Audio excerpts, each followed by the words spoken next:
ഉള്ളപ്പോൾ അതിൻ്റെ എൻ്റെ അമ്മ എപ്പോഴും പറയും, ഉള്ളപ്പം എടി ഞാൻ എന്തെങ്കിലും പറയുമ്പോൾ കണ്ണുള്ളപ്പോൾ അതിൻ്റെ വില അറിയില്ല. സത്യമാണ്. ഞാനിപ്പോൾ എപ്പോഴും എൻ്റെ ഫ്രണ്ട്സ്, എൻ്റെ കൂടെയുള്ള 1-2 ക്ലോസ് ഫ്രണ്ട്സിന് അറിയാം, എന്തെങ്കിലും വിഷമം വന്നാൽ ഞാൻ അവരുടെ അടുത്താണ് ഞാൻ തുറന്നിട്ട് ഞാൻ കരയുകയൊക്കെ ചെയ്യുക. അപ്പം ഞാൻ ഇത് പറഞ്ഞിട്ട് ഞാൻ പറയും, എൻ്റെ അമ്മ എപ്പോഴും എന്നോട് പറയും, കണ്ണുള്ളപ്പോൾ അതിൻ്റെ വില അറിയില്ലടി. സത്യമാണ്. അയ്യോ, നല്ല വ്യക്തമായിട്ട് അതിൻ്റെ വില അറിയുന്നുണ്ട്. ഇപ്പം ഞാൻ ഷൂട്ടിന് പോണു, ഞാൻ എൻ്റെ വീട്ടിൽ പെൺകുട്ടി ഭയങ്കര സ്ട്രോങ് ആയിട്ട് എൻ്റെ കുഞ്ഞിനെ, അവളുടെ കുഞ്ഞിനെ പോലെ നോക്കുന്നതുകൊണ്ടാണ് ഞാൻ ഇപ്പോൾ ഇവിടെ വന്നിരിക്കുന്നത്. അതല്ലെങ്കിൽ എന്താ, നമുക്ക് ധൈര്യമായിട്ട് നമ്മുടെ അച്ഛനെയും അമ്മയും ആരെങ്കിലും, അവർ പേരക്കുട്ടികളെന്ന് വെച്ചാൽ ജീവനായിരിക്കും, നോക്കാൻ ഏൽപ്പിക്കും. എനിക്കൊരു വിഷമം വന്നാൽ, ഇപ്പം ഞാൻ കഴിഞ്ഞ കുറച്ച് വർഷങ്ങൾ കടന്നുപോയ ഒരുപാട് വിഷമം പിടിച്ച എൻ്റെ സിറ്റുവേഷനിലെല്ലാം എനിക്ക് പോയി ചെന്ന് കെട്ടിപ്പിടിച്ച് കരയാൻ എൻ്റെ അമ്മയുണ്ടായിരുന്നു, ഉണ്ടായിരുന്നേനെ. അതുണ്ടായിട്ടില്ല. ഞാൻ ഫോട്ടോയിൽ നോക്കിയാൽ കരഞ്ഞിട്ടുള്ളത്. എന്ത് ചെയ്യാൻ പറ്റും? എൻ്റെ വീട്ടിലങ്ങനെ ഫ്രെയിം ചെയ്ത് അച്ഛനും അമ്മയും മരിച്ച് മറ്റേ തിരി കത്തിച്ച ആ പരിപാടി ഒന്നുമില്ല. അച്ഛൻ്റെ അമ്മയുടെ ഒരു കൊച്ചു ഫോട്ടോ ഇറങ്ങുന്നിടത്ത് ഇങ്ങനെ വെച്ചിട്ടുണ്ട്, ഒരു ഫ്രണ്ടിലൊരു പിങ്ക് കളറിലെ റോസാപ്പൂവായിട്ട്. അതല്ലാതെ അങ്ങനെ സെപ്പറേറ്റ് അങ്ങനത്തെ ഫീൽ എനിക്ക് ഇഷ്ടമല്ലാത്തതുകൊണ്ട്. നോർമലി മരിച്ചു കഴിഞ്ഞാൽ നമ്മൾ ഫോട്ടോയൊക്കെ വെച്ച് മാലയൊക്കെ വെച്ച്, എനിക്കതൊന്നും പറ്റൂല.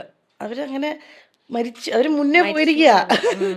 അവർ വേറൊരു സ്ഥലത്തേക്ക്, ഏതോ ഭംഗിയുള്ള സ്ഥലത്തേക്ക് പോയേക്കുക. ഞാനും കുറച്ച് വർഷം കഴിയുമ്പോൾ ഞാനും അങ്ങോട്ട് പോകണം. എനിക്ക് വേണ്ടിയിട്ട് അവിടെ വീടൊക്കെ കെട്ടി സെറ്റ് ചെയ്ത് അങ്ങനെ ചിന്തിക്കാൻ എനിക്കിഷ്ടം ഇപ്പോൾ. അല്ല, അങ്ങനെ ചിന്തിച്ചേ മതിയാവുള്ളൂ. നമ്മൾ ഫാക്റ്റ് അക്സെപ്റ്റ് ചെയ്യാന്ന്, റിയാലിറ്റി അക്സെപ്റ്റ് ചെയ്യാന്ന് പറഞ്ഞ സാധനം. അച്ഛനും അമ്മയുടെയും എന്താ പറയുക, അവർക്ക് വേണ്ടിയിട്ടെല്ലാം ഇത് ചെയ്തു കൊടുക്കണമെന്നും അവർക്കും വലിയൊരു ആഗ്രഹമായിരുന്നു. അച്ഛൻ്റെ അമ്മയുടെയും തൻ്റെ മകള് ഒരു സിനിമയുടെ പോസ്റ്ററിൽ എൻ്റെ മോളെ കാണണം എന്നുള്ളത് അവരുടെ വലിയൊരു ആഗ്രഹമായിരുന്നു. രണ്ടുപേർക്കും അത് കാണാൻ സാധിച്ചിട്ടില്ല. എന്താ, വീണയ്ക്കായിക്കോട്ടെ, ആദ്യം വീണ ഒരുപാട് സന്തോഷത്തോടെയും എക്സൈറ്റ്മെൻറ്റോടു കൂടിയും അഭിനയിച്ച സ്ത്രീത്വം സീരിയൽ, ആ സീരിയലും റിലീസാവാൻ പോണൂന്ന് അറിഞ്ഞ സമയത്ത് അന്ന് ഞാൻ കേട്ടിട്ടുണ്ട്, വീണ എല്ലാവർക്കും, നാട്ടുകാർക്കും വീട്ടുകാർക്കും എല്ലാവർക്കും പോയി ലഡുവും ജിലേബി എല്ലാം വാങ്ങിക്കൊടുത്തു. പക്ഷെ പിന്നീട് അറിയാണ് ആ സീരിയൽ ടെലികാസ്റ്റ് ചെയ്യുന്നില്ല. അന്നേരം വീണ തലകറങ്ങി വീണു. ആ കാര്യമായിട്ടെല്ലാം അറിഞ്ഞു വന്നിട്ടുണ്ടല്ലോ. അതെ, പഠിച്ചിട്ട് തന്നെയല്ലേ നമ്മൾ വന്നിരിക്കുക.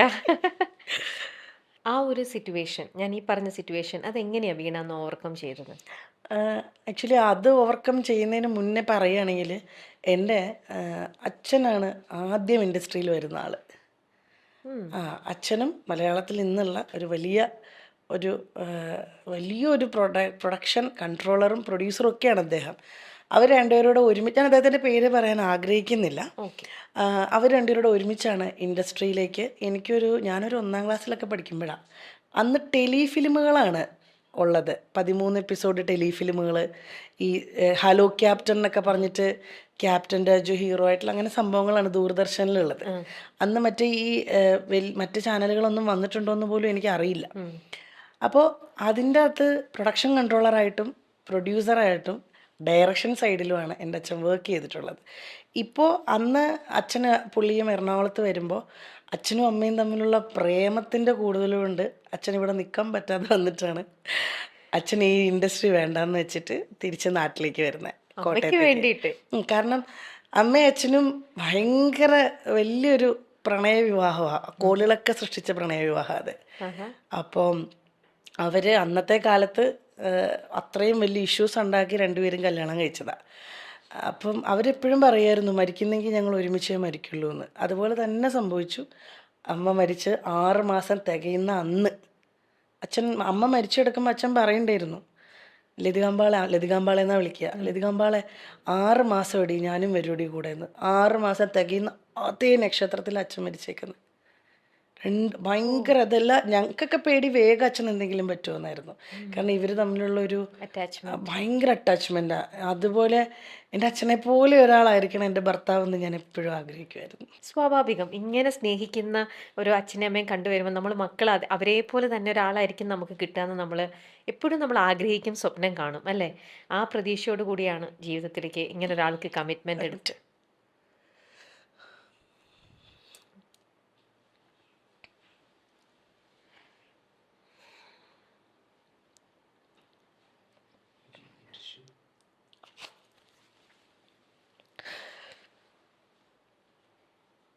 വീണ,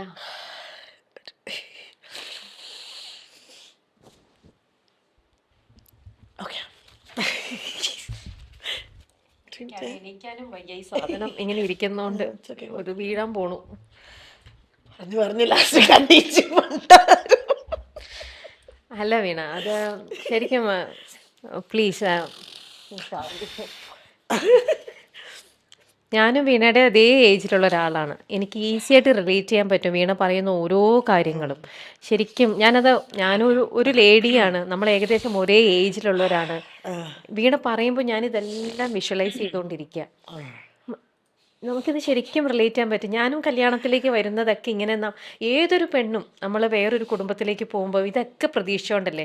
പ്രത്യേകിച്ചും ഞാനും അതെ, തുടക്ക സമയത്ത് എൻ്റെ ഹസ്ബൻഡ് അവരുടെ വീട്ടിലെ സാഹചര്യങ്ങൾ വേറൊരു രീതിയിലായിരിക്കാം.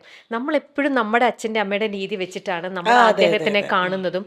നമ്മൾ അതുപോലെ തന്നെ ആയിരിക്കും ഇവരും എന്ന് വിചാരിച്ചിട്ട് എനിക്കും അത് എൻ്റെ ഏർലി സ്റ്റേജിലൊക്കെ അങ്ങനെ തന്നെയാണ്.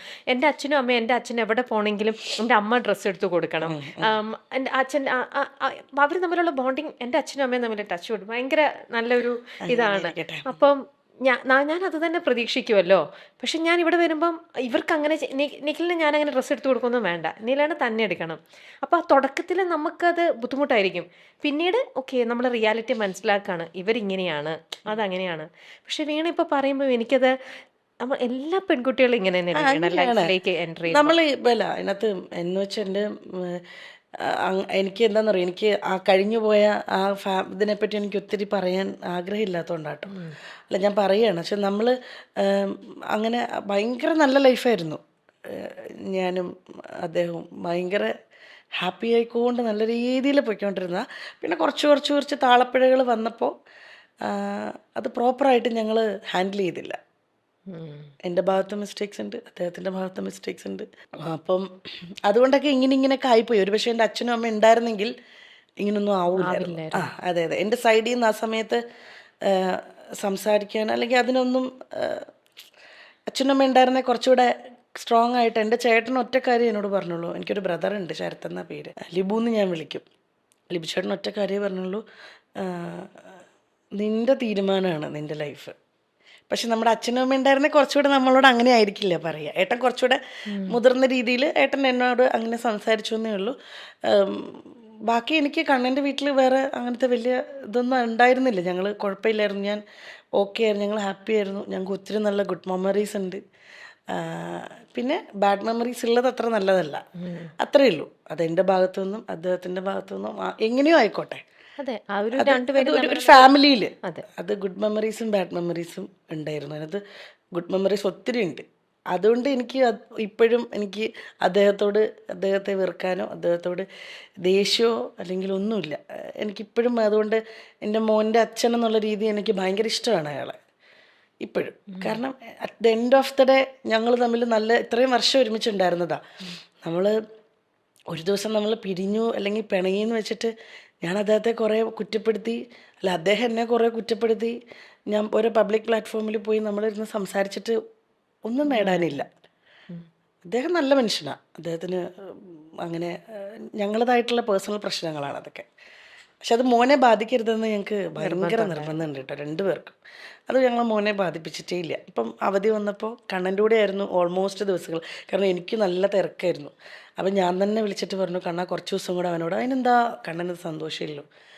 അപ്പം ഒരു അച്ഛനെന്ന രീതിയിലും അമ്മയെന്നുള്ള രീതിയിലും അവൻ ഹാപ്പിയാണ് ഞങ്ങളുടെ കാര്യത്തിൽ.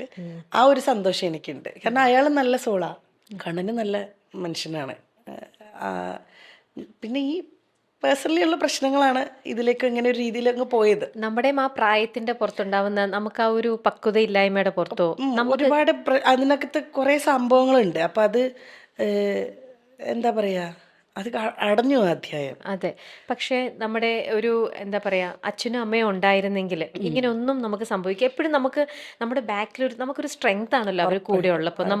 നമുക്ക് തെറ്റ് പറ്റിയിട്ടുണ്ടെങ്കിൽ അവർ നമുക്ക് പറഞ്ഞു തരും, അല്ലേ, ഇതുപോലെ ഇത് ചെയ്യണം, മറ്റുള്ളവരുടെ ആണെങ്കിലും. അപ്പം അങ്ങനെ ഇപ്പോഴാണെങ്കിലും ഇപ്പം വീണയ്ക്ക് എപ്പോഴെങ്കിലും അത് റിഗ്രറ്റ് ചെയ്യുന്നുണ്ടോ? എന്താണ് ഞാൻ എടുത്തു പോയ ഒരു ഡിസിഷൻ? അല്ലല്ല, റിഗ്രറ്റ് ഒന്നുമില്ല. ഞാൻ ചെയ്തു പോയതിൽ എനിക്ക്, അല്ലെങ്കിൽ ഞങ്ങൾ പരസ്പരം ലാസ്റ്റ് ഞാനിപ്പോൾ ഈ കഴിഞ്ഞ ഫെബ്രുവരിയിലാണ് ഞാൻ മ്യൂച്വലിന് ഞാൻ ഓക്കെ പറയുന്നത്. അപ്പം അതിനകത്ത് റിഗ്രറ്റ് ഒന്നുമില്ല. കണ്ണൻ ഹാപ്പിയാണ്. ഒരു പക്ഷെ അതാണ് ചിലത് പറയില്ലേ, ചേരേണ്ടത് ചേരണമെന്ന് പറയില്ലേ. ഞാനൊരു പക്ഷേ ഇങ്ങനെ മാറിയത് കൊണ്ടായിരിക്കും ഞാൻ ഭയങ്കര എനിക്ക് തന്നെ അറിയാം ഞാൻ പഴയ ഞാനല്ല ഇപ്പോൾ. ഞാൻ ഭയങ്കരമായിട്ട് എന്തിനെ ഫേസ് ചെയ്യാൻ നല്ല രീതിയിൽ പഠിച്ചു. എൻ്റെ അച്ഛനും അമ്മയും മരിച്ച സമയത്തൊക്കെ ഞാൻ ഭയങ്കര സ്ട്രോങ് ആയിട്ട് നിന്നിട്ടുണ്ടെങ്കിലും ലൈഫിൽ വന്ന സമയത്ത് ഞാൻ ഭയങ്കര എല്ലാവരും പറയുന്ന പോലെ കുലസ്ത്രീ പരിവേഷം തന്നെയായിരുന്നു. എനിക്ക് അങ്ങനെ ആയിരുന്നു ഞാൻ. പക്ഷെ അതൊന്നും അല്ല ലൈഫ്. കുലസ്ത്രീയായിരിക്കുന്നതോ അല്ലെങ്കിൽ അങ്ങനെയൊന്നും അതൊന്നും അല്ല ലൈഫ് എന്ന് ഇപ്പോഴാണ് എനിക്ക് മനസ്സിലായത്. അദ്ദേഹത്തിന് ചേർന്ന ആളാണ് ഇപ്പോൾ കൂടെ ഉള്ളത്. അവർ നല്ല സ്ത്രീയാണ്. ഞാൻ നമ്മൾ അന്വേഷിക്കൂല എന്തായാലും. അറിഞ്ഞിടത്തോളം അവർ നല്ല സ്ത്രീയാണ്. അവർക്ക് അവരുണ്ട് ചേരേണ്ട തന്നെയാണ് ചേർന്നേക്കുന്നത്. അപ്പോൾ എനിക്കതിനകത്ത് വിഷമം ചോദിച്ചാൽ മനുഷ്യനല്ലേ പിള്ളേ. സത്യം വിഷമം എപ്പോഴെങ്കിലും, കാരണം ഇപ്പോഴും നിങ്ങൾ ഒരുമിച്ചില്ലാന്നല്ലേ ഉള്ളൂ, ഒരു കാലത്ത് ഒരുമിച്ചുണ്ടായിരുന്നവരാണ്, പിന്നെ പരസ്പരം നന്നായിട്ട് സ്നേഹിച്ചവരാണ്. അതൊരിക്കലും സ്വാഭാവികം നമുക്ക് അവരെയൊന്നും അങ്ങനെ പാട്ടുകൾ ഞങ്ങൾ രണ്ടുപേരും ചേർന്ന് കേട്ടിട്ടുണ്ടായിരുന്ന പാട്ടുകൾ കേൾക്കുമ്പോൾ ഇപ്പോഴും പുള്ളിയെ ഓർമ്മ വരുള്ളൂ. അമ്പാടിയുടെ പഴയ വീഡിയോസും ഒക്കെ നമുക്ക് ഫേസ്ബുക്കിൽ അപ്ഡേഷൻ വരുമ്പോഴൊക്കെ കണ്ണനും ഞാനും കുഞ്ഞും കൂടെയുള്ള ഫോട്ടോസാണ് കാണുന്നത്. അതുപോലെ തന്നെ പുള്ളിക്ക് റിഫ്ലക്റ്റ് ചെയ്യാതിരിക്കത്തില്ല, മനുഷ്യരല്ലേ. പിന്നെ at the end of the day പുള്ളി അങ്ങനെ ഗ്രഡ്ജോ വൈരാഗ്യോ അങ്ങനത്തെ ഉള്ള ഒരു ആളല്ല. പുള്ളി നല്ല മനുഷ്യൻ തന്നെയാണ്. എനിക്കും അങ്ങനെ ഗ്രഡ്ജോ പ്രശ്നങ്ങളോ ഒന്നും തന്നെ ഒരാളോടും ഇല്ല. അപ്പോൾ അതുകൊണ്ട് തന്നെ ഞങ്ങളിപ്പോൾ മോൻ്റെ കാര്യത്തിലും എനിക്കങ്ങനെ പിന്നെ നമ്മൾ ഓരോന്നും വെച്ചിട്ട് ഇപ്പോൾ മോനെ നോക്കുന്നത് കസ്റ്റഡി എനിക്കാണ് എന്നുള്ളത് മാത്രമേ ഉള്ളൂ. കസ്റ്റഡി എന്നുള്ള പേര് പോലും പറയാൻ നമുക്ക് ഇതല്ല. പക്ഷെ മോൻ്റെ കാര്യങ്ങൾ മുഴുവൻ ഹാൻഡിൽ ചെയ്യുന്നത് ഞാനാണ്. അതിനകത്ത് ഞാൻ ഭയങ്കര ഹാപ്പിയാണ്. നമ്മൾ ജീവിക്കുന്നതിൽ അർത്ഥം വേണ്ടേ? എനിക്ക് ജീവിക്കുന്നതിന് ഭയങ്കര അർത്ഥമുണ്ട്. എൻ്റെ കുഞ്ഞെനിക്ക് അതൊരു ഭയങ്കര എന്താ പറയുക ഭയങ്കര സ്ട്രോങ് പില്ലറാണ് അവൻ എൻ്റെ. സത്യം മക്കളെന്ന് പറയണത്. നമ്മൾ ഒരു പക്ഷേ ഈ സമയത്തായിരുന്നു എൻ്റെ കല്യാണം നടന്നിരുന്നെങ്കിൽ ഇങ്ങനെയൊന്നും സംഭവിക്കില്ലായിരുന്നു. കാരണം ഇപ്പം എനിക്ക് അന്ന് എടുത്തു ചാടി നമ്മൾ ഭയങ്കര ദേഷ്യം, എനിക്ക് ഭയങ്കര ഒന്നും മുന്നും പിന്നും നോക്കാത്ത രീതികളുണ്ടായിരുന്നു എനിക്ക് കുറേ. പക്ഷെ ഇപ്പം അങ്ങനെ അല്ലല്ലോ. ഇപ്പം നമ്മൾ എന്താ ചെയ്യുന്നത് പ്രവർത്തിക്കുന്നതിനൊക്കെ നമുക്ക് വ്യക്തമായ ഒരു ധാരണയും കാഴ്ചപ്പാടും ഉണ്ട്. എനിക്ക് അറിയാവുന്ന എൻ്റെ കസിൻസൊക്കെ പിള്ളേരോട് പറയും, ദേവി ഇത് 30 വയസ്സെങ്കിലും ആകുമ്പോഴേ കല്യാണം കഴിക്കാവുള്ളേ. കാരണം ആ ഒരു പ്രായമൊക്കെ എത്തണമെന്നേ നമുക്കൊരു പക്വത. എല്ലാവരും പറയും ഇല്ല ഞാൻ ഭയങ്കര മെച്യൂരിറ്റി ഉണ്ട്, നമ്മുടെ വേറെ പല കാര്യങ്ങൾക്കും നമ്മൾ ഫേസ് ചെയ്യുന്ന പ്രശ്നങ്ങൾ നമ്മൾ മെച്യൂർഡായിട്ട് ചെയ്യും. പക്ഷെ ചില കാര്യങ്ങൾക്ക് നമുക്ക് മെച്യൂരിറ്റി വരാൻ അല്ലെ വകതിരിവ് വരാൻ കുറച്ച് സമയമെടുക്കും. അപ്പം അങ്ങനെ എനിക്ക് തോന്നിയിട്ടുണ്ട്. ഒന്ന് ഡിലേ ആയിട്ട് മതിയായിരുന്നു എന്നെനിക്ക് തോന്നിയിട്ടുണ്ട്. പക്ഷെ ഇപ്പം ഹാപ്പിയാണ്, പുള്ളി ഹാപ്പിയാ, ഞാൻ ഹാപ്പിയാ. ഇതെല്ലാം നമ്മൾ അവസാനം നമ്മുടെ തലവര, നമ്മുടെ ഡെസ്റ്റിനി ആയിരുന്നു ഇതെല്ലാം അല്ലേ. നമ്മൾ ഇതൊക്കെ ഗോ ത്രൂ ചെയ്യണം, നമ്മൾ ആരും ആഗ്രഹിച്ചിട്ടല്ല, പക്ഷെ നമ്മുടെ ലൈഫിൽ ഇതൊക്കെ നമ്മൾ ഗോ ത്രൂ ചെയ്യണം എന്നുള്ളത് നമ്മുടെ ഓരോരുത്തരുടെയും ഉള്ള ഇതാണ്. പക്ഷെ നമുക്ക് എപ്പോഴും നമ്മുടെ ലൈഫിലൊരു പ്രശ്നങ്ങളൊക്കെ വരുമ്പോഴേ സ്വാഭാവികമായിട്ട് നമ്മൾ ആരാണെങ്കിലും കല്യാണം കഴിഞ്ഞിട്ടുള്ളവരാണെങ്കിൽ നമ്മൾ നമ്മുടെ ഭർത്താവിൻ്റെ അടുത്തായിരിക്കും പറയുക, അല്ലെങ്കിൽ അച്ഛനും അമ്മ, അല്ലെങ്കിൽ നമ്മുടെ നല്ലൊരു ക്ലോസ് ഫ്രണ്ട് ഉണ്ടെങ്കിൽ, ബെസ്റ്റ് ഫ്രണ്ട് ഉണ്ടെങ്കിൽ. അങ്ങനെ വീണയെ സംബന്ധിച്ച് അപ്പോൾ ഇപ്പം എന്തെങ്കിലും ഒരു ബുദ്ധിമുട്ടുകളോ എന്തെങ്കിലും ഒരു പ്രശ്നമോ വീണയ്ക്ക് ഹാൻഡിൽ ചെയ്യാൻ പറ്റാത്ത പല സിറ്റുവേഷൻസ് വന്നു കഴിഞ്ഞാൽ അപ്പോൾ വീണ ഇപ്പോൾ ആരുടെ അടുത്ത് ആദ്യം പോയി പറയുക? ഇപ്പോൾ കഴിഞ്ഞ കുറച്ച് നാളുകളായിട്ട് ഞാൻ പറഞ്ഞു എനിക്ക് കുറച്ച് വളരെ 1, 2, 3 ഫ്രണ്ട്സ് ഉണ്ട്. അതിനകത്ത് എൻ്റെ എല്ലാ കാര്യം അറിയാവുന്ന ഒരു ഫ്രണ്ടെന്ന് പറയുന്നത് എന്നെപ്പറ്റി ഞാൻ എന്ന് പറയാവുന്ന ഒരാളാണ് അലീന. എന്നാൽ ഇന്ന് വിളിക്കാറില്ല ഞാൻ അവളെ. പിന്നെ അല്ലാതെ എനിക്കിവിടെ ഒരു നല്ലൊരു ഫ്രണ്ട്, വളരെ ഭയങ്കര എന്താ പറയുക നമ്മുടെ കൂടെ അങ്ങനെ നിൽക്കുന്ന കുറച്ച് സൗഹൃദങ്ങളുണ്ട്. അതിനകത്ത് ഈ കഴിഞ്ഞ ഒരു ജനുവരിയാണോ ഡിസംബറിലോ മറ്റോ എൻ്റെ ചേട്ടന് പെട്ടെന്നൊരു വയ്യാഴിക വന്നു. ഞാനും ചേട്ടനും ക്ലോസ് ആയിരുന്നു. പക്ഷെ അങ്ങനെ ഡെയിലി വിളിക്കലോ അല്ലെ സുഖാണോടി നിനക്ക് വയ്യേ അങ്ങനെ ഒന്നും ചോദിക്കലൊന്നുമില്ല. കാണുമ്പോൾ ഭയങ്കര സ്നേഹമാണ്. ഡെയിലി വിളിച്ച് അന്വേഷിക്കുന്ന ചേട്ടനോ ഡെയിലി വിളിച്ച് ചേട്ടൻ്റെ വിശേഷങ്ങൾ അന്വേഷിക്കുന്ന പെങ്ങളോ അല്ലായിരുന്നു ഞാൻ. പക്ഷെ കഴിഞ്ഞ ഡിസംബറിൽ ചേട്ടനൊരു ചെറുതായിട്ടൊരു അറ്റാക്ക് വന്നു. അപ്പോൾ ഇതിനകത്ത് ഇങ്ങനെ കാണിക്കുമല്ലോ, അപ്പോൾ എന്നെ വിളിച്ചിട്ട് ചേട്ടത്തിയമ്മ ഒമാനില്ല പ്രിയ. അപ്പോൾ എന്നെ പ്രിയ വിളിക്കുന്നത്, എടി ചേട്ടന് വയ്യ, നീ ഒന്ന് അത്യാവശ്യമായിട്ട് തിരുവനന്തപുരം ചെല്ലണം എന്ന് പറഞ്ഞ് ഞാൻ ആ ഇട്ട നിൽക്കുന്ന ട്രാക്ക് സ്യൂട്ടും ഒരു ടീഷർട്ടും ഇട്ടിട്ട് അതിട്ടെടുത്തിട്ട് ഞാൻ വണ്ടി എടുത്തിട്ട് എനിക്ക് വണ്ടി എടുക്കാൻ പറ്റണില്ല. അങ്ങനെ റാഫി എൻ്റെ ഡ്രൈവറിനെ വിളിച്ചിട്ട് അപ്പം തന്നെ ഞാൻ തിരുവനന്തപുരത്തേക്ക് പോകുന്നത്. ആ പോണ പോക്കിലാണ് എനിക്കൊരു ഭയങ്കര പേടിയായി. ദൈവം എൻ്റെ ചേട്ടന്, കാരണം ആ സെയിം ഹോസ്പിറ്റലാണേ. എൻ്റെ ചേട്ടൻ എന്തെങ്കിലും പറ്റുമോ, ഇത് ആലോചിച്ചാൽ ഞാൻ അവിടെ വരെ എത്തുന്നത്. അപ്പം ഞാൻ ഇടയ്ക്കിടയ്ക്ക് ഫോൺ വിളിച്ച് ചോദിക്കുന്നുണ്ട്. ചേട്ടൻ നേഴ്സാ, പക്ഷെ ചേട്ടൻ നല്ല പേടിച്ചു തോറിയാ ചേട്ടൻ്റെ കാര്യത്തിൽ. ചേട്ടൻ 108 നേഴ്സാ. പക്ഷെ ചേട്ടൻ ഈ സൗണ്ടില്ലേ, ഈ ICUയിലെ സൗണ്ട് എനിക്കറിയാവുന്ന ഹോസ്പിറ്റലും ഡോക്ടേഴ്സും ആയതുകൊണ്ട് ചേട്ടന് ഫോണൊക്കെ കൊടുപ്പിച്ചു. ചേട്ടൻ പറഞ്ഞു, എടി എനിക്ക് ഈ സൗണ്ട് കേൾക്കാൻ പറ്റുന്നില്ലടി, പേടിയാവുന്നടി എന്ന് പറഞ്ഞു. പക്ഷെ ആൻജിയോഗ്രാം ഒന്നും ചെയ്തപ്പോൾ ചേട്ടന് കുഴപ്പമൊന്നുമില്ല. പക്ഷെ ഞാൻ അവിടെ ചെന്നു. പക്ഷെ അന്ന് മുതൽ ഞാനും ചേട്ടനും ഭയങ്കര ക്ലോസായി. ഞാൻ ഓടി ചെന്നപ്പോൾ ചേട്ടൻ്റെ സമാധാനം എനിക്ക് മനസ്സിലായി. ഞാൻ എനിക്ക് പിറ്റേന്ന് ഷൂട്ടുണ്ട്. എന്നിട്ട് ഞാൻ പിറ്റേ ദിവസം ലേറ്റ് നൈറ്റാണ് ഞാൻ അവിടെ നിന്ന് തിരിക്കുന്നത്.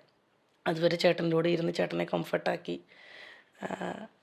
അതിനുശേഷം ഞാനും ചേട്ടനും ഭയങ്കര ക്ലോസാണ്, ചേട്ടത്തിയമ്മയായിട്ടും പണ്ടത്തെ ഇതിലും.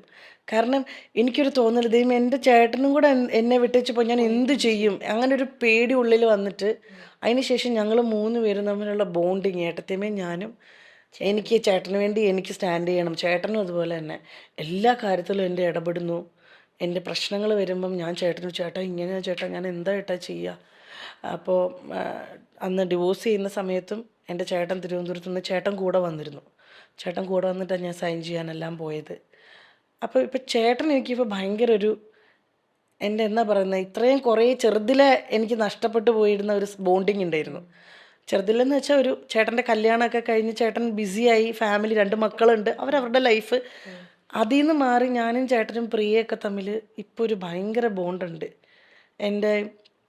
അതിന് ശേഷം ഞാൻ എൻ്റെ ഫാമിലിയിലുള്ള പലരുമായിട്ടും കൂടുതൽ ഞാൻ ബോണ്ടിങ് വെച്ചു. എൻ്റെ ചിറ്റപ്പൻ, എൻ്റെ അച്ഛൻ്റെ പെങ്ങളുടെ ഫാമിലി, അമ്മാമ്മ, എല്ലാവരുമായിട്ട്. കാരണം എനിക്ക് ആരെയും നഷ്ടപ്പെടരുത്, ഉള്ള സമയം എനിക്ക് എല്ലാവരുടെയും കൂടെ വേണം, അങ്ങനത്തെ ഒരു തോന്നൽ ആ ഒരു ഇതിന് ശേഷം എനിക്ക് വന്നത്, ചേട്ടൻ്റെ ഒരു പെട്ടെന്നുള്ള വയ്യാഴികയ്ക്ക് ശേഷം.